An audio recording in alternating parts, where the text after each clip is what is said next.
Transportation Secretary Sean Duffy says it would take more than $31 billion to update the U.S. air traffic control system. In May, he announced plans to build a new system by 2028. That's only if he can get enough money, or if it can get enough money needed from Congress. President Trump's recently passed Big Beautiful Bill secured about $12.5 billion to get it all started.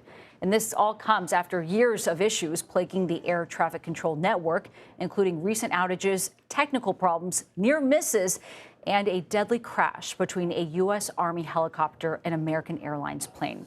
CBS News senior transportation correspondent Kris Van Cleave joins us now from Phoenix. And Kris, good to see you. What kind of upgrades would this massive overhaul plan make, and how would this affect travelers?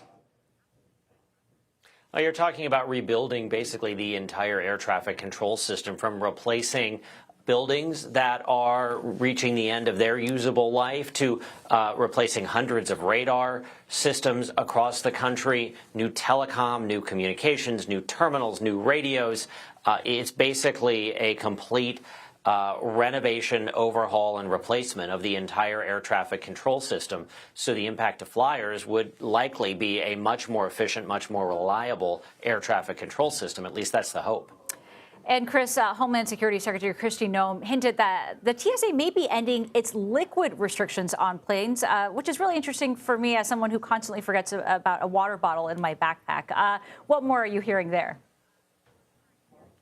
I mean, certainly this has been a frustration of flyers since this policy was put into effect in the wake of 9/11. What the secretary did was she teased that her next big airport security announcement may be a change to the liquids rule. It's the second time now she said she's looking at it. What that might mean? Well, it likely would look at similar to what's starting to happen in the UK, where they have deployed CT scanners. We have those at many airports, but they're not at every airport and they're not at every checkpoint. But those CT scanners should be able to detect an explosive hidden in a liquid or one tucked in your computer.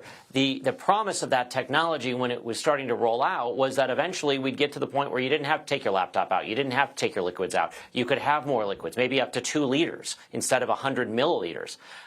So it is possible that as this policy relaxes, if that's what she decides to do, that it will center around this airport CT scanner technology that has been making its way out to airports across this country. About 1,000 of them, we understand, are in airports, about half of the nation's airports.